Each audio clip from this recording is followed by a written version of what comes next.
Hello. Hey, welcome back to another exciting edition of Insomnia Gaming Theater, or Insomniac Gaming Theater, as I might call it if I forget what the name of this thing is that I'm doing, which is entirely possible since I did it last time.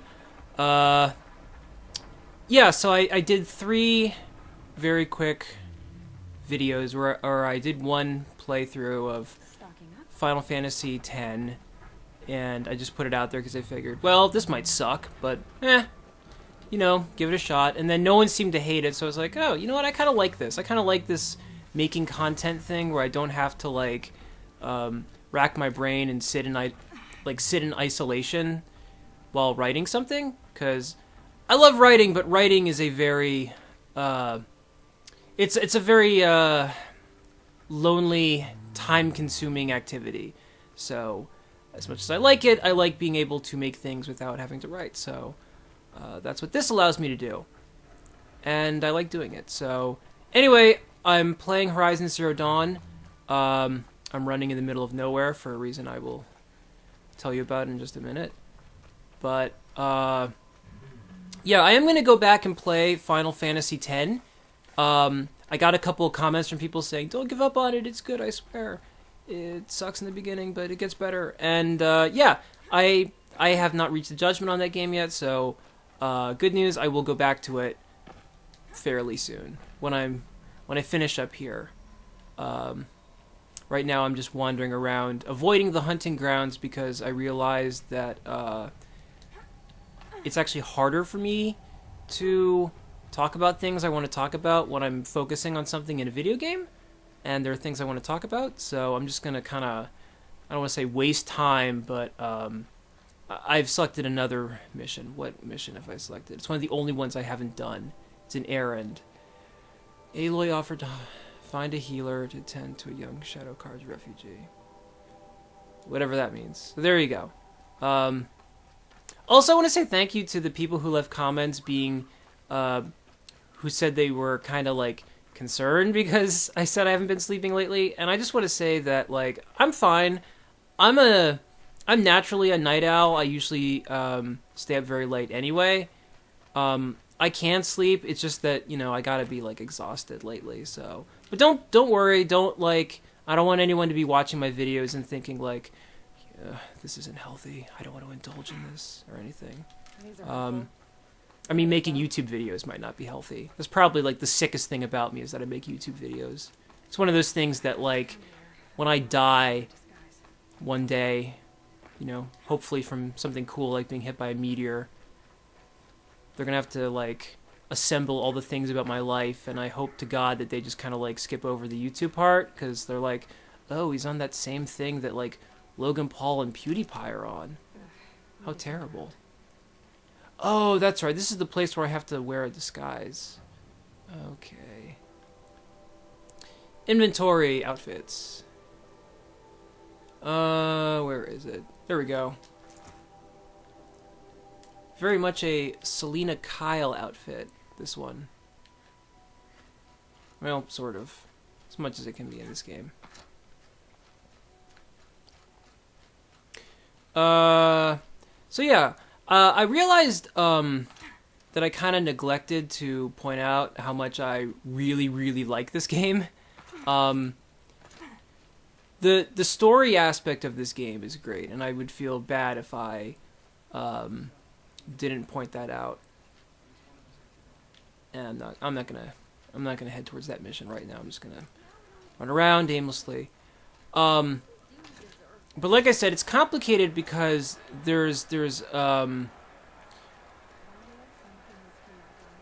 are 2 aspects of the story. You get this sort of tribe, very earthy, very spiritual part of it, where Aloy is from a tribe of people and they don't believe in technology. They think technology is evil. They're like a cross between like the Amish and Native Americans, although it's very much based on Native American culture.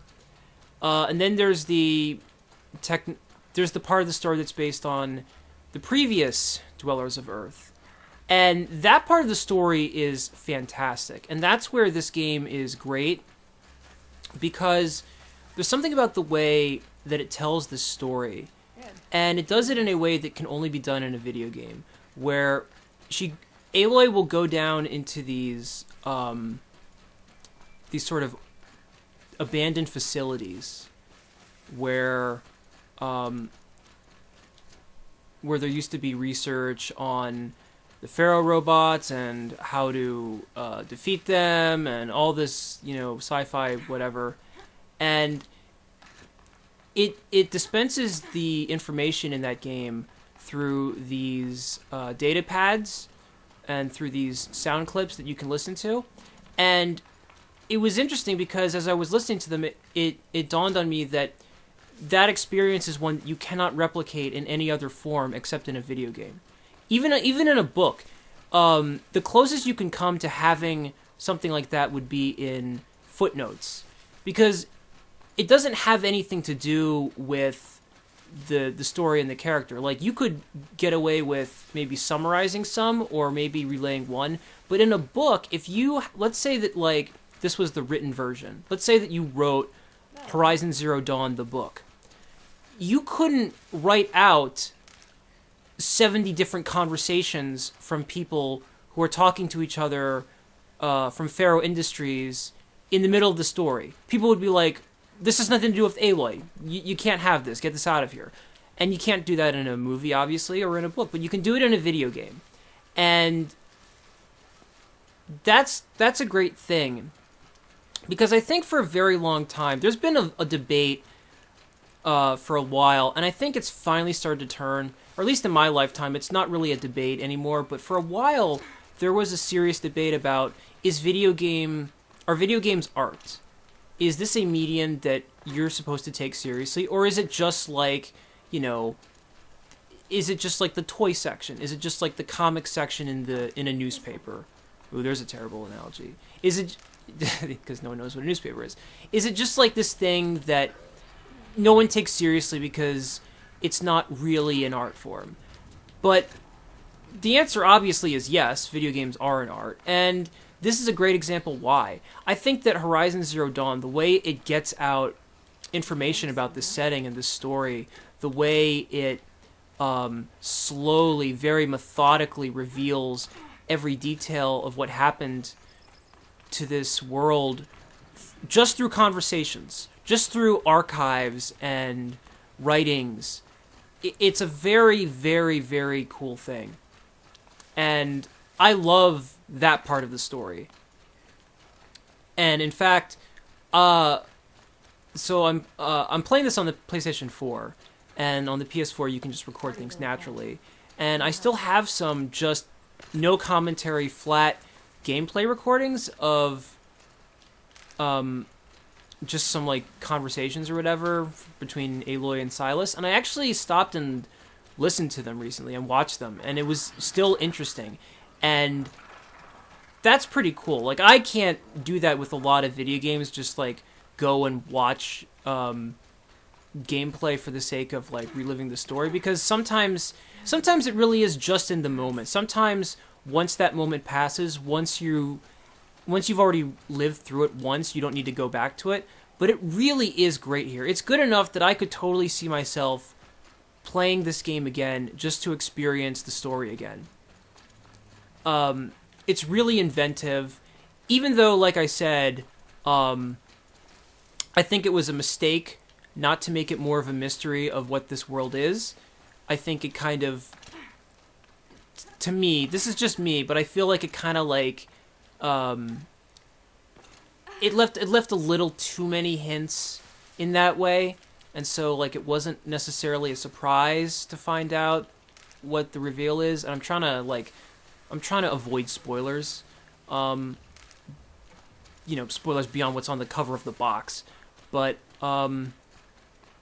no, it's really cool, and this is a world that I absolutely would love to see more in. And in fact, I don't want usually when they have to make sequels to like a game like this, what they'll do is they'll they'll do some big flash forward. It'll be like 20 years later, 30 years later. I don't want that. I feel like there's enough going on right here that they could just fill the holes in the present, and that would be really interesting, and that would be enough to sustain a sequel.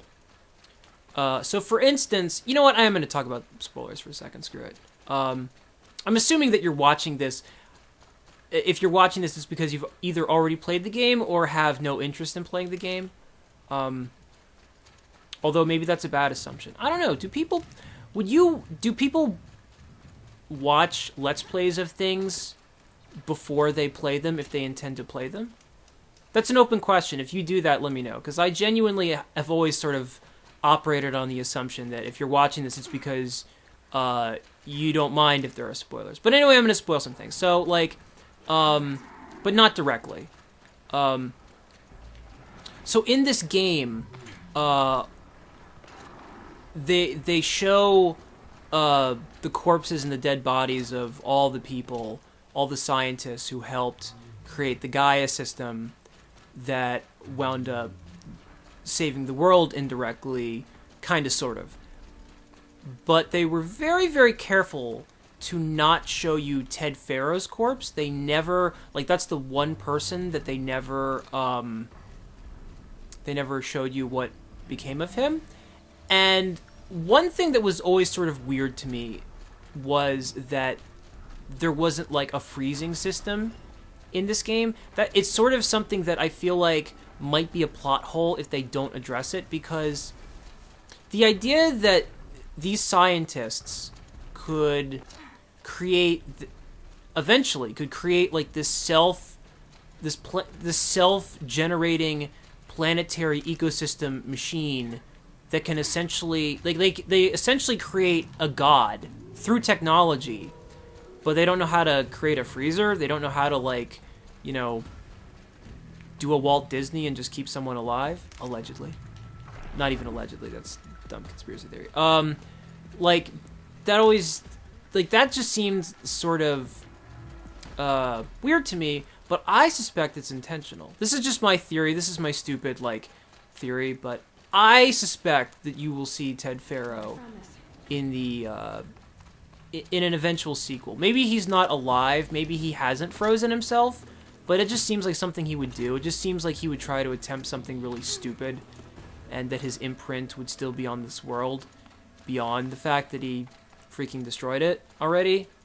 So, yeah, I would have to think that when the inevitable Horizon Zero Dawn 2 sequel is produced, or not sequel, just Horizon Zero Dawn 2, I would think Ted Farrow will somehow have a big role to play for it, or in it. Because, like, it's very intentional. Like, it seems like they kind of punted the idea of dealing with him by not showing, like, that felt very purposeful that they didn't show what happened to him.